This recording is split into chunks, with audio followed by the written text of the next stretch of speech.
think especially with the older ones who have more agency, it's just always reminding them, right? Like, we're here, this is all the help that's here, but unless you want it, it's not going to go anywhere. I'm like, maybe you're not ready right now, maybe today you had a bad day, but if tomorrow you wake up and you want the help, it's here. Just because you don't always have like the smoothest life, the easiest life, maybe the best home life, or your family, that's sometimes as adults we'll use that excuse of I'm this way because of my childhood, I'm this way because of my parents. And where I'm going with this is sometimes you can look at your whole background in your life and learn what not to do.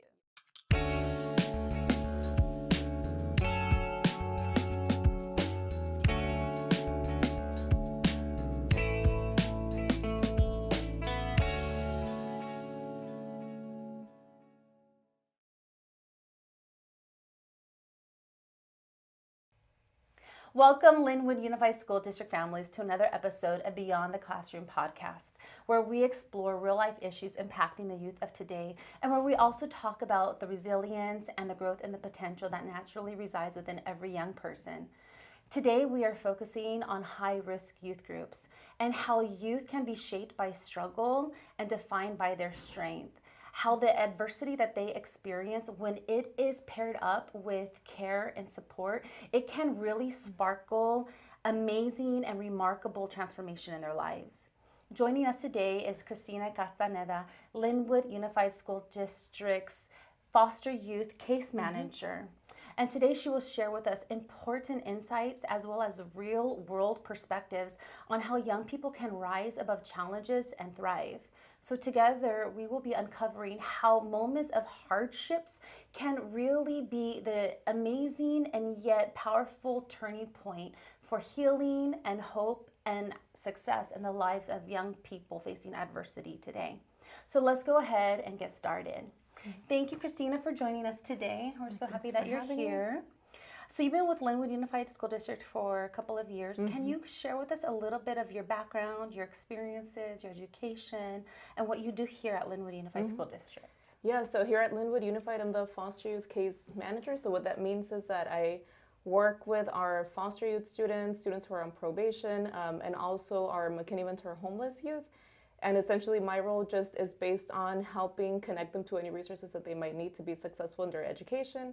And also being that linkage between different agencies, so DCFS, probation, or even the homeless service providers, just to make sure that they have all their needs met. In terms of my background, I've been working in education for the past over 13 years. So initially, I thought I wanted to be a teacher, and I still love teaching. I did that for about 2 years, and then as I was teaching, I think I realized that students have so many different needs that it was hard for me to just focus on like the educational aspect because I knew what they were coming to me with from their home life. And so then I'm like, okay, I still want to work within education, but I want to address these other aspects. So from there, I went to working at a nonprofit, working more on parent advocacy. But then I'm like, okay, that's too far away from being in the school, the classroom setting. So then I went back to working in an early childhood program, again, doing parent and family engagement. And I really enjoyed doing that. I was there for about 6 years. And then a little over 2 years ago, I came here to Linwood to be in this role as foster care case manager, foster youth case manager. Okay, so that's a wealth of experience and a lot of knowledge that you're bringing to our families today. Yeah. So let's go ahead and dive in. You have been working with like children and adolescents for quite some time now, but you do work specifically with a very, I would say, heart-wrenching like population of things that you have experienced and that you've seen.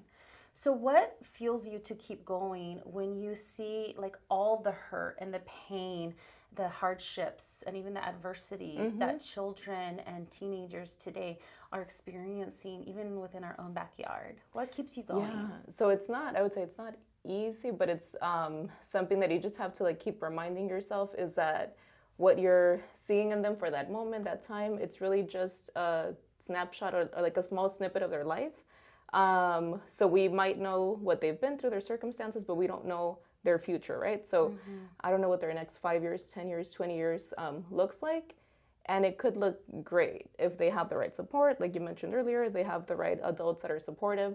So I think for me, that's what keeps me going. I know what they've been through. And like you said, it's very like heart-wrenching, really tough stuff.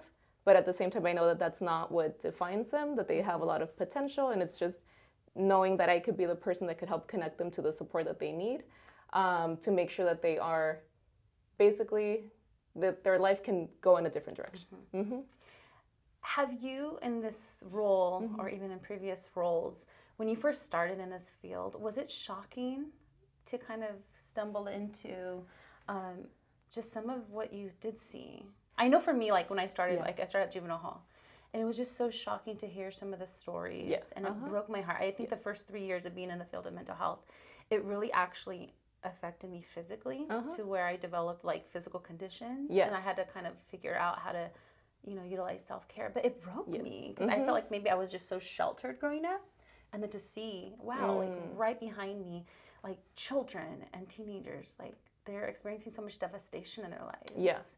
Did it affect you in that way? It's really heavy. Like when you really think about it, when you hear about it, it's really heavy. And I think if you don't have those skills on like, how to take care of yourself or like how to maintain that separation, then you do go home and you're thinking about it. Like when I started teaching, that's why I left that profession in and of itself, because I would go home thinking about like my student and what they shared that's happening in their home life. And I'm like, well, what do I do? How do I help them?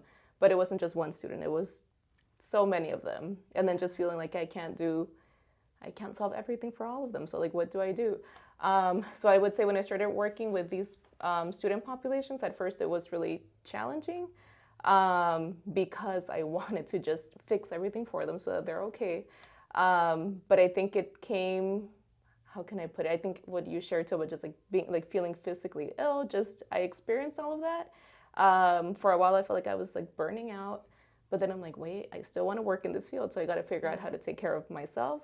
And that really helped. Support for the children's. To be able to still show up every day and not be checked out, but be there and be able to still listen to them, have that capacity, and help them. So it's a lot, but you just have to learn how to find that balance. Yeah, because you're always going to be human, right? Or you're never going to be a robot to like turn off these emotions. Right. But it sounds like you've learned how to like navigate how you feel emotionally so you could show up and be present for these children that are high risk, right? And I think a lot of what happens with us as adults too is just you hear what they've been through, and I think your mind just goes to like a dark place of, it's so terrible. You already think like maybe if I was in that situation, like I don't know how I would get out of it.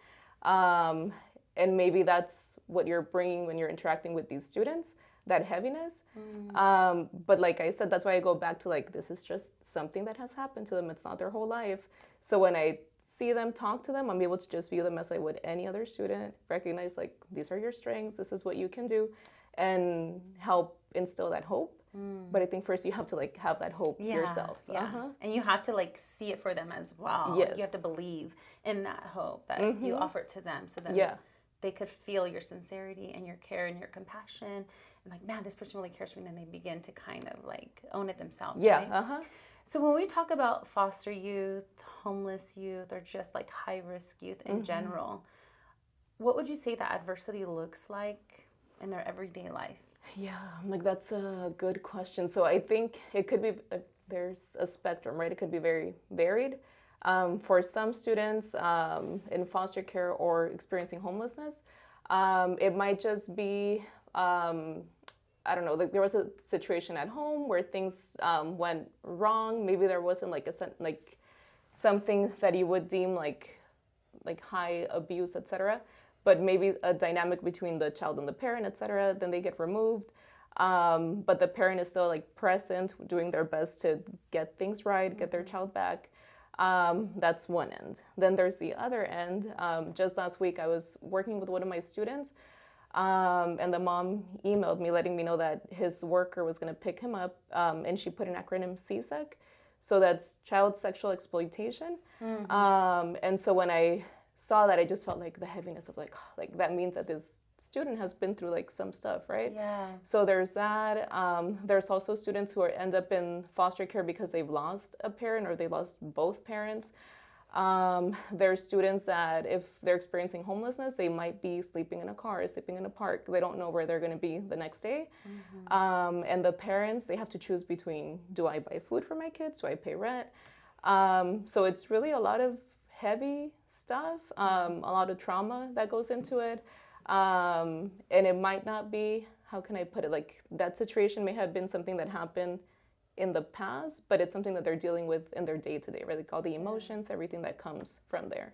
Yeah. So there's a whole range. It's not like a linear, like this is what adversity looks like. Right. It's so varied and vast. Yeah. Right. So when we talk about the kids or the youth in the throes of the adversity, how would you say, I mean, because you have, like you said, the range, right? From least intensive to very severely intensive when it comes to the adversity. How do these experiences really begin to shape them emotionally or socially or even just academically? Yeah. I mean, they impact them in so many ways. I think emotionally with the students that I work with, I see a lot of anxiety. I would say the majority of the students that I work with are officially diagnosed with anxiety. For the teens, it will often turn into anxiety and depression. Sometimes it could be so severe where they're just not able to get out of bed, they're not coming to school. So then you see attendance issues, their grades are low because they're just not physically here. In terms of their, I guess, socially how it affects them, it's more like an ability to form and maintain relationships because they don't really have a lot of trust or faith in other people because of what they've been through. So they find it hard to open up, they find it hard to relate, or they might think like everyone's out to get them, even if that's not the case. And that impacts their relationships with their peers, but then even with like teachers, right? So they might come and like teachers might think the student is so confrontational, but really they just have like their guard is high up, they're very defensive. And if you don't know their background, you're gonna think they just chose to wake up today and be difficult. And then obviously all of that extends to then academically, their grades are going to suffer, their attendance is going to suffer because they're not in school. So they're not able to keep up with their peers. Or if they are in school, a lot of times they're not able to stay in the classroom because they get anxious, they get a panic attack, they step out. And again, that could be perceived as defiance. But in reality, they just get overwhelmed. So like they're like, I just couldn't be there. I had to step out. So it manifests itself in a lot of different ways all throughout their life. And it can have very detrimental impacts if the supports are not put in place. Right. So perception is so key for the adults that are in their lives, at least externally, like you're saying, like the teachers. Like it's so easy to assume, oh, like you don't like authority, you're just very disruptive, you're defiant. But then this kid's like, I don't even know where I'm going to put my head to rest tonight. I don't even have a pencil for my math homework. I don't even have access to a shower and clean clothes, right? So a myriad of challenges, emotionally, socially, academically. And that's where... so much trauma. And that's like where their head is, right? So like, how could you expect me to focus on learning this math problem when I don't know where I'm going to sleep tonight? Like that's where my mind is. There's also been instances where, like, for example, one student who had excellent grades, but a lot of behavior issues. And with him, it would just so happen that every time that he would have court or a meeting where mom was supposed to be present, but she wasn't there, then we would see him act out in school. And so it was, I mean, there's a relationship, right, of when this is happening and then what's occurring, like, outside of school, like in his personal life. So it was very much just seeing that pattern. Like every time that mom's there but doesn't show up, this kid is affected. And so we see him acting out, we see him being defiant, like talking back to teachers, security staff, etc. But in reality, it's because he's hurting. Right. And sometimes hurting kids will hurt other kids at school too, right? And the ones that's doing the harm, I mean, we don't want any kid to get injured or severely impacted like that way. But at the same time, hurting kids tend to like hurt other kids and they could become bullies. But that's all like a manifestation and externalization of all of that deep-seated pain, right? Yeah, and you see that just with like some of the high school students just getting into fights, and I think part of it too is just not knowing how to cope with like their emotions, their feelings. So if somebody comes and they perceive it as confrontational, they're going to respond accordingly, even if that's not what's happening. So yeah, it's a lot of impacts in Yeah. all areas. So emotionally, it could affect their mental wellness, and sometimes you get the suicidal ideations or like the self-harming behaviors too, the anxiety that you highlighted, the PTSD. And then socially, it might be hard to fit in. They don't feel like they have a sense of belonging anywhere, or maybe like you said, just to reinforce the whole, maybe it's difficult to make friends and to maintain those friendships. And then academically, some might thrive, like you said, and then others would be failing academically in their classes. Yeah. So, and I think that just what you mentioned right now about suicidal ideation, so also a lot of our youth, they battle with that, or they're in and out of like being hospitalized because of attempts that they've made. And at that point too, like sometimes when having a conference about a student, there's that perception of like this kid doesn't care about school, and sometimes that's correct. Like they don't, but not because they don't want a good future, but because they're just so bogged down by whatever they're feeling. They don't have room to care about school because right now they don't even feel like they care for themselves. So really, it's just I guess like being able to recognize where they're at, because it's not a hopeless case, it's not a lost cause, but you just have to know where they're at so you know how to approach them. Right.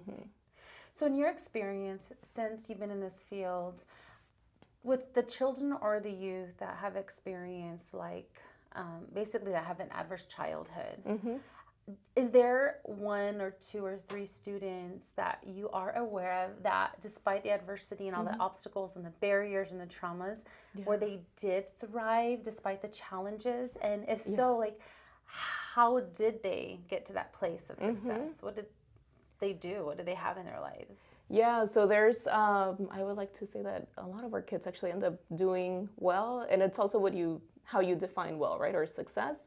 So I think for them, success might not look like they're getting into the top college and they're getting a full ride, things like that. But success for them looks like I was not coming to school at all. I was absent all the time, didn't care, didn't believe I could do it. And I graduated high school. I'm actually enrolled in a community college. So like there's a path. I'm planning for my future now, and I'm actively like invested in, and I feel like I can have a future. So that's, I think, how I see or define success for them.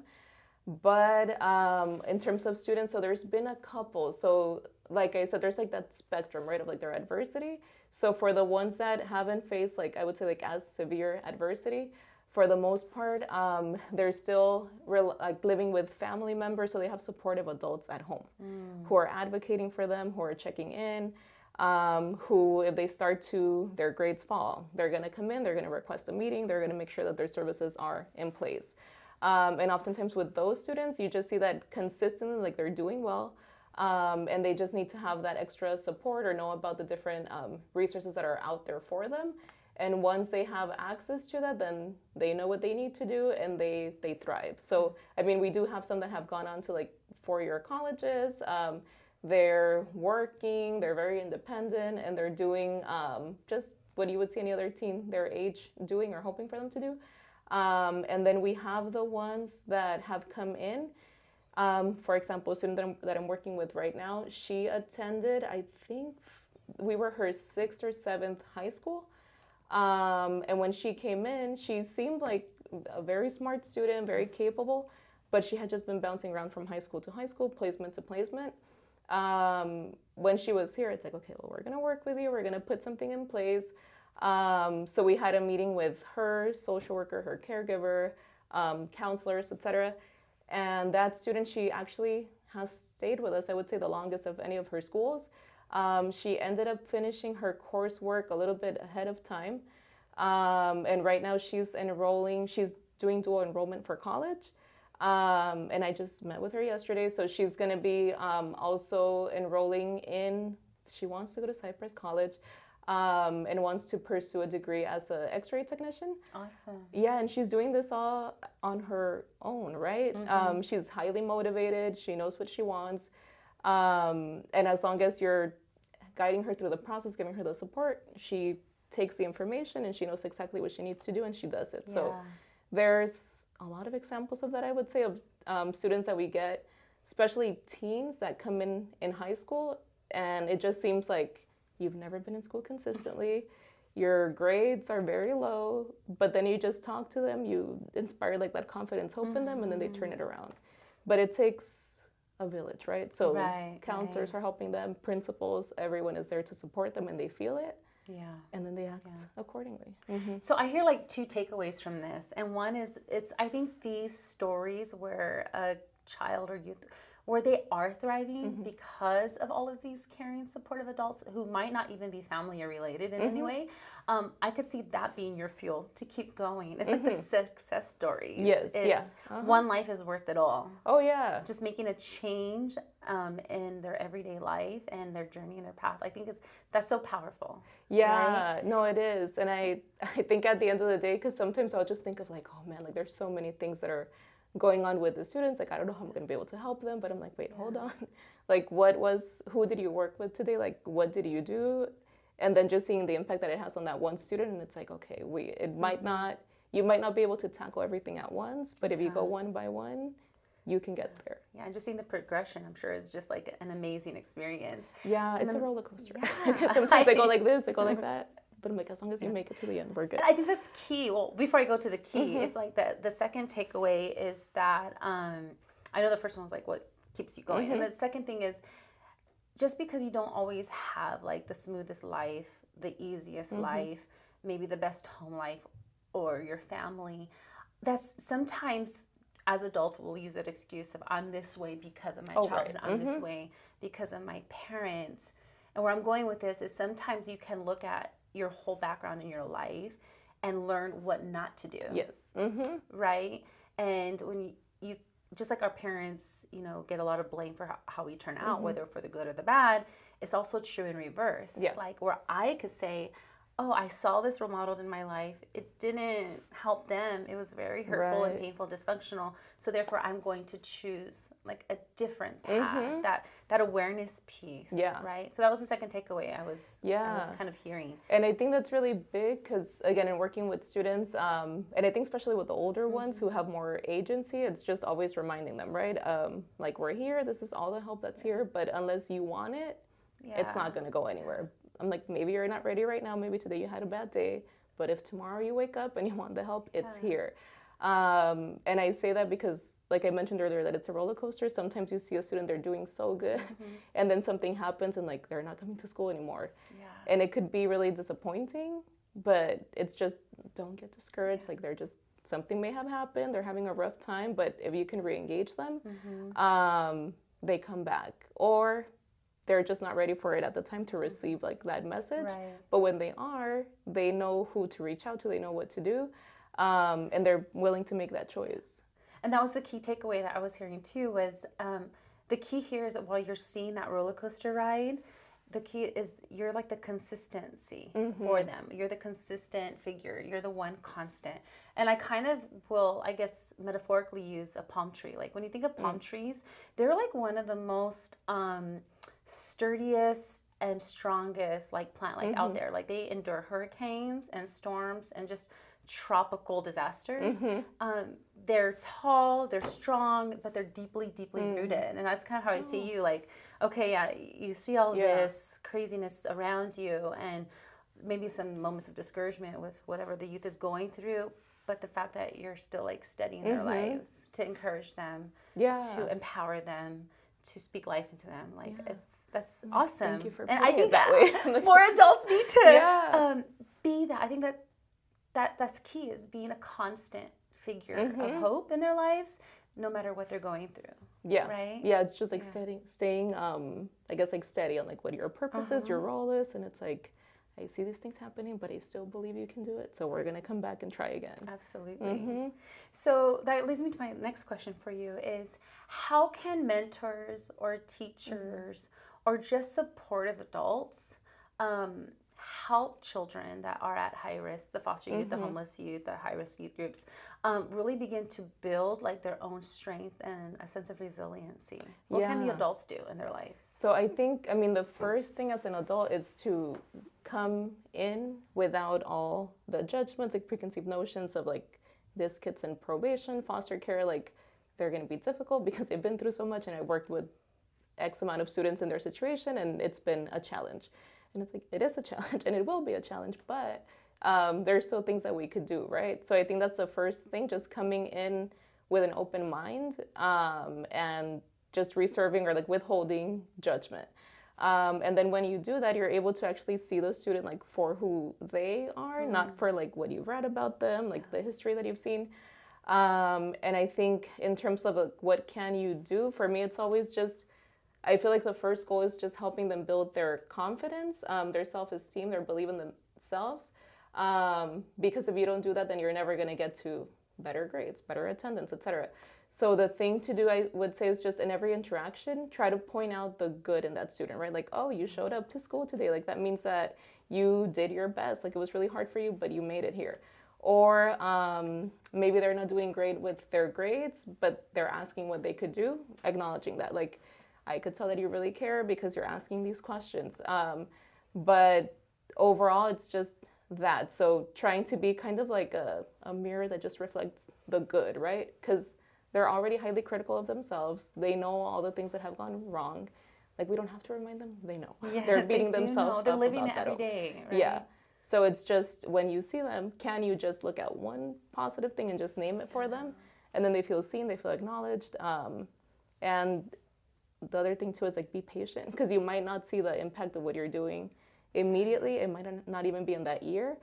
But later on, they do come back and you start to see like, oh, like all these seeds that I've been planting, they're growing. Yeah, that's so powerful. And I get excited talking about this. Yeah. I love what you're saying, because you're saying don't label them, see them as human beings, not their adversity, not what they've been through, but see them with compassion, through a lens of compassion, and then mirror to them like that hope. Yes, yeah. It's so powerful. And it's easier said than done, right? But it's just that part of making sure that you're also taking care of yourself, so you're able to have that capacity. Right. And not, like you said, like, we don't always even see that there's progress. Like, whatever you're planting now, it could come back like in 10 or 20 years and you have no idea that you made a difference. Maybe it ended poorly here. Yes. But then in 5 or 10 years, they remember you, and then it's like reaping what you sowed, kind of a thing in the future, and it might be unknown to you. And I think it's so important when we're working with children of adverse experiences that we also take caution with not personalizing it, their progress, not owning it for them, as well as not personalizing it when the challenges continue. Because it's not a reflection of us. Exactly. It's a reflection of hardship in their lives. And sometimes it's not just one moment of hardships. It's a pattern of difficulty from morning until nighttime and even in the middle of the night, right? There's a lot of insecurity there. Yeah. So we can't personalize it. And that's where we could kind of go off the ledge, so to speak, when we do kind of take ownership or responsibility and like, we get frustrated. Yeah. And at the end of the day, these are still kids. At 5 years old, 16, 18, they're still kids that are living with a developing brain. Yeah. Right? Yes. And I think if we have the right perspective, we won't personalize it. And just keep in mind on the forefront, these are still children. Yes. Yeah, and I think that's something, because of, again, the populations that we've worked with, a lot of them have been through a lot that maybe an adult hasn't even been through. So that might already make them carry themselves as if they are more grown than their age, right?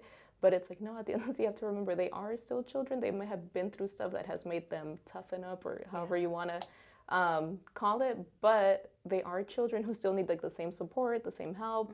And a lot of times what they do is a cry for help. Yeah, but what you're mentioning too about not personalizing is really important too, because like you mentioned, like a win, the student doing well, it could feel very much like, oh, that was great, like I helped them through that. But likewise, anything that they're doing where they're falling off track, then you might begin to question, well, like I tried so hard, like what did I do wrong, what could I have done differently? But I think it goes back to that, to just being steady, right? Like knowing what you need to do, doing it, and not being discouraged regardless of the outcome. And just continuing to do what you know is right. And the outcome will be independent of you. Right, right. So good, so good. So what would you say are like some of the life skills and qualities that children that experience these hardships and such intense adversity, what do you think they actually begin to develop over time that people might not expect or like surprises the adults, because they can still glean a lot of life skills and qualities despite what they're going through? No, they do. So I think, as I was just thinking about this, I think a lot of the skills that they have, we see them, but maybe they're not presented in the best light, so you don't recognize it. So for example, I would say they have very strong advocacy skills. They know how to speak up for themselves. Sometimes they might not word it in the best way, but they're speaking up for themselves. Like, they might feel like, hey, how you're talking to me, I don't like it. It's not fair. They might respond in a way that's not the most appropriate, but they're saying, like, I don't agree with this. So it's like, okay, how do we recognize, like, oh, well, you're good at advocating for yourself, but, maybe let's do it in this way. So I see that a lot. Confidence too. They might not have confidence in, like, their academic skills sometimes, but they do have confidence in, like, other abilities. Again, for students that have been able to figure out just how to survive on their own, how to make money, to get a meal, etc. They have a lot of skills, and they're like, I know how to do this and how to take care of myself. And I know sometimes when they come, they're kind of like, you don't know, like, all of the things that I already know how to do for myself. And it's like, well, it sounds like you're really, like, resourceful, you're independent. So how do we use those skills that you have there and apply them now here? So what else would I say? They're very caring too. I've also had, like, siblings where the oldest one then advocates for themselves and their siblings.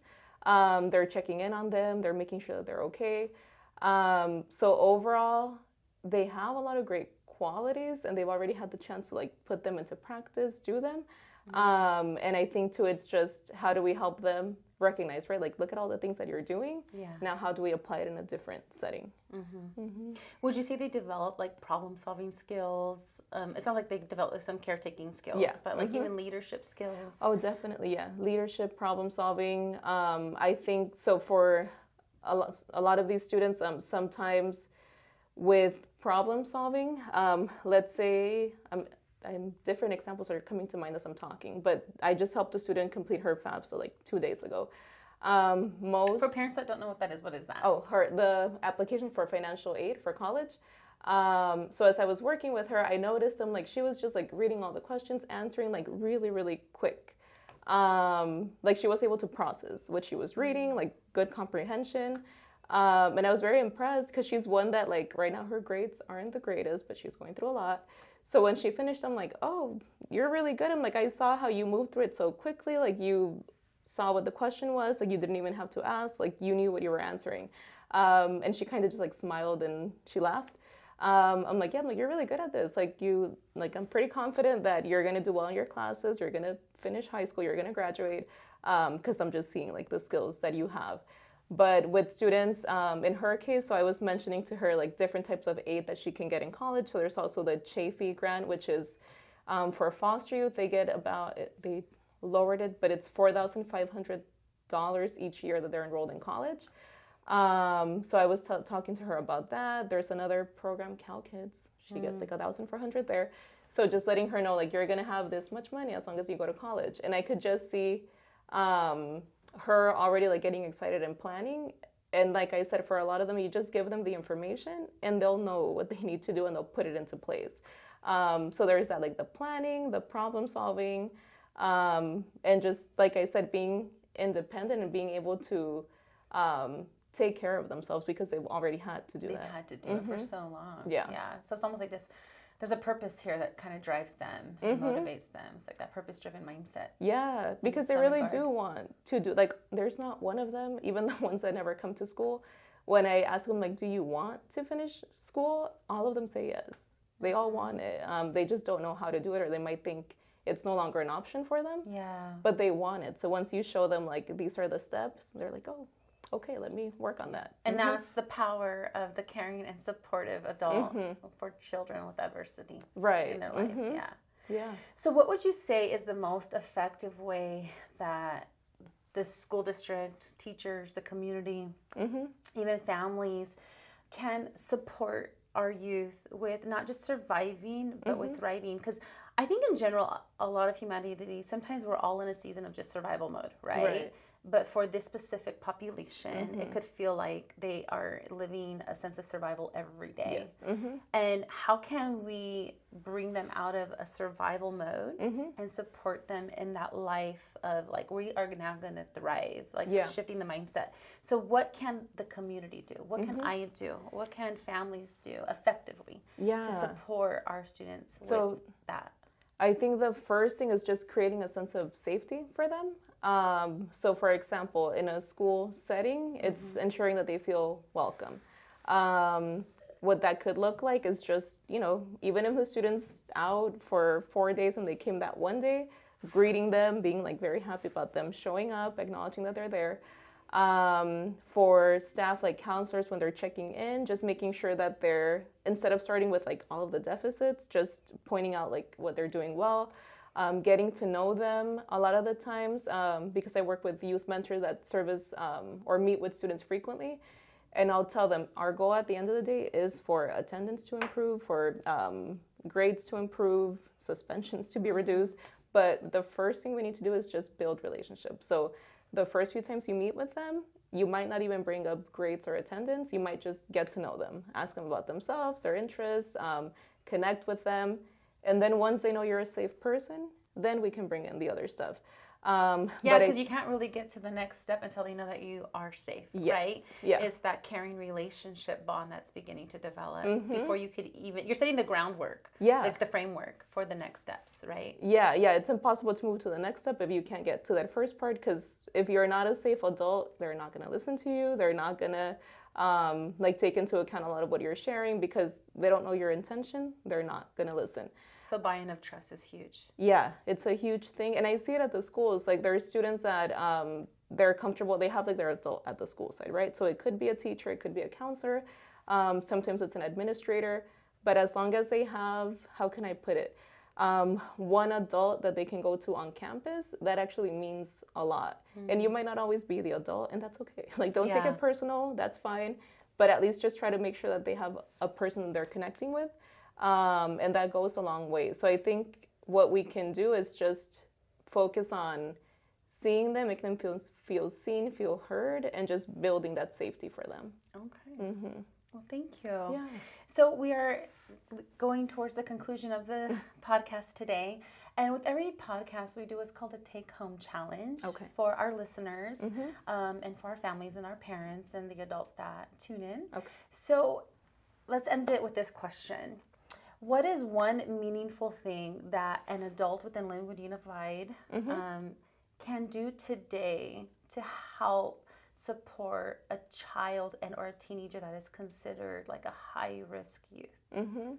I feel like I'm going to go back to the same thing. But if you see for this week, like today or this week, I would just say just focus on that same thing, right? So anytime that you're interacting with a student that's part of the student population, as you're talking to them, interacting, just try to pick up one good thing about them that you can like reflect back to them, and just do it. Like it could be a tiny thing, like sometimes it's even like, oh, I don't know, they really like doing their hair and their makeup, like, oh, that looks so cute today.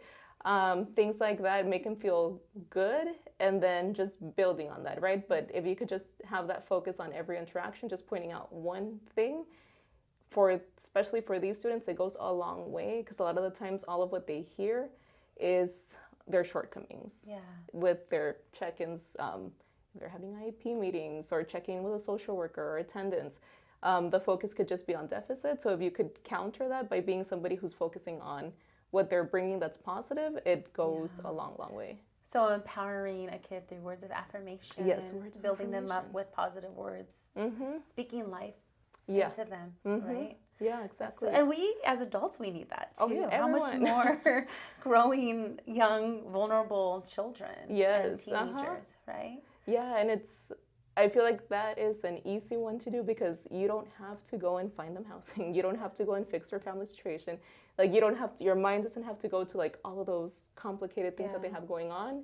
If you could just focus on like that one small thing, it actually will go a long way. And that actually, I know we're about to conclude, but when you're talking about like focusing on that one positive thing that child or teenager does have, sometimes even I think honing in on that and focusing on that repetitively with future interactions. Yes. That way, you know what? Because another situation might come up, another challenge might come up, another just something that like is like Yes. a little thorn. It will. But if you maintain that and internalize it and focus on that, I think it's easier to show compassion again and again and again by just focusing on that one positive trait, constantly reminding yourself in order to better support that student. Yeah, right? definitely. And it'll probably make your interactions easier because now it's like you're starting it from a lighter place. Yeah. And you're keeping them through the lens and seeing them through the lens of like another human being. You are human, I am human. And we're all in this together. Yeah. Your success is my success. My success is your success because we all are connected and we all impact each other. Yeah. Right? Well, thank you so much for joining us today. Thank you, Linwood Unified School District families, for tuning in to this episode today. We do hope that you walked away with some key components and some real-world perspectives on how to help these children that are experiencing adversity and pain and even emotional suffering to really help them heal and to thrive and to grow, because every child does have within themselves resiliency, and if we believe in them, we can empower them to take the next step towards success and to help them begin to even thrive in this world that perhaps all they've ever known is suffering and adversity.